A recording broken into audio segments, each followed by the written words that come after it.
এই বিমানগুলি প্রায় ৩০ বছর পর্যন্ত লাগে।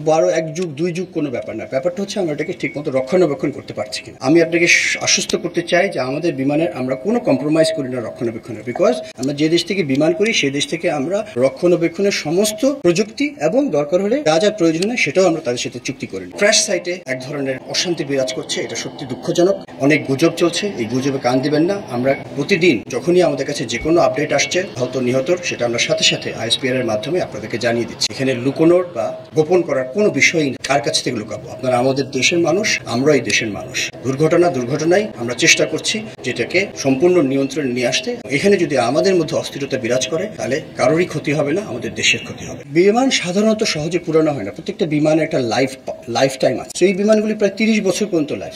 ১ যুগ ২ যুগ কোনো ব্যাপার না। ব্যাপারটা হচ্ছে আমরা এটাকে ঠিকমতো রক্ষণাবেক্ষণ করতে পারছি। আমি আপনাকে আশ্বস্ত করতে চাই যে আমাদের বিমানের আমরা কোনো কম্প্রোমাইজ করি না রক্ষণাবেক্ষণে, বিকজ আমরা যে দেশ থেকে বিমান করি সেই দেশ থেকে আমরা রক্ষণাবেক্ষণের সমস্ত প্রযুক্তি এবং দরকার হলে যা যা প্রয়োজন হয় সেটাও আমরা তাদের সাথে চুক্তি করে নিই। সুতরাং আমাদের রক্ষণাবেক্ষণ সব ভালো হয়, বিমানের ইঞ্জিন এবং একটা জিনিস আমি সত্যি কথা বলতে পারি, সেটা হচ্ছে প্রযুক্তিগত এই বিমানগুলি পুরানো হয়। এই বিমান পুরানো না, প্রযুক্তিগত পুরানো। এখন আমরা নতুন প্রযুক্তির বিমানের জন্য অবশ্যই আমরা চেষ্টা করছি, আপনারা সবাই জানেন আমরা ভবিষ্যতে নতুন প্রযুক্তির বিমান আনবো। তার মানে এই না যে ওটাও অ্যাক্সিডেন্ট হবে না, হইতেই পারে, সেটা হচ্ছে আসল। কিন্তু আমরা এই বিমানগুলি আমরা যথাসম্ভব ভালোভাবে মেরামত করি। দেশে এবং বিদেশে সব জায়গায় আমরা এগুলিকে ওভারঅল বা যা যা মেইনটেনেন্স প্রয়োজন হয় সেগুলি করি। আমি এই মুহূর্তে ইউনিফর্ম পার্সনের মধ্যে senior most airman in this country, তো আমি নিজেও এখনো শিওর না ফার্স্ট অফ অল, এবং তদন্তের আগে আমার নিজস্ব কোনো ধারণা এখন বলাও ঠিক হবে না। তবে অবশ্যই এটা একটা সিঙ্গেল ইঞ্জিন বিমান। আপনারা হয়তো আপনারা যারা সাংবাদিক ভাই জানেন, কিছুদিন আগে একটা কমার্শিয়াল এয়ারক্রাফট টেক অফের পরে আবার এসে ল্যান্ড করেছে, একটা ইঞ্জিন বিকল হয়ে গিয়েছিল। তো আমাদের এই বিমানগুলিতে একটাই ইঞ্জিন, সো ইঞ্জিনের অনেক টেকনিক্যাল প্রবলেম হতে পারে, শুধু যে পাখি আঘাত হতে পারে, অন্য কিছু হতে পারে। তো ওই শেষ মুহূর্তে এত কম সময় ছিল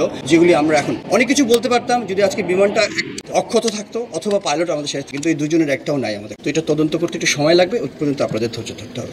যে যোগাযোগ মাধ্যমে বিশ্বাস করেন না, এটা আমার সবার প্রতি। আবার বলছি, ইঞ্জিনও আমরা আরো বেশি কেয়ারফুল, বিকজ আমার পাইলটের একটা বিমানে একটা ইঞ্জিন, সো আমরা ইঞ্জিন নিয়ে কখনোই কম্প্রোমাইজ করি না। এটা প্রযুক্তিগতভাবে পুরানো, কিন্তু এই প্লেনের যত ঘন্টা থাকার কথা ওই ইঞ্জিনের তত ঘন্টা, 1 ঘন্টাও বেশি আমরা ফ্লাইং করি না, এবং এটা যা যা রিপেয়ার করার কথা সেটা আমরা সম্পূর্ণভাবে করি। তো এই ব্যাপারে আমাদের কোনো সন্দেহ নাই মনে যে প্লেনটার। তারপরে ওই যে বললো একদম বিকল যখন হবে সেটা বলে কয়ে হয় না, সেটা কখন হবে সেটা আমরা বলতে পারি। তো সেদিক থেকে আমার কোনো আমার মনে কোনো ইয়ে নাই যে আমরা কোনো কম্প্রোমাইজ করছি, এটা আমি 100%। এই বিমানবন্দর এটাই ঘনবসতির মধ্যে পড়ে গেছে। শুধু বিমান বাহিনীর এয়ারক্রাফট বললে তো হবে না, কিন্তু খুব ডিফিকাল্ট। আপনি বাংলাদেশের মতো ঘনবসতিপূর্ণ দেশে একটা জায়গা খুঁজে বের করলে ওর পাশে আবার ঘনবসতি। এখানে যখন বিমানবন্দর হয়েছিল, আমি যখন প্রথম এখানে 1985 সালে ফ্লাই করেছিলাম, তখন এই ওইদিকে কিছুই ছিল না, উত্তরা বলতে কিছু ছিল না। 1985 সালে আমি প্রথম ফ্লাই করি।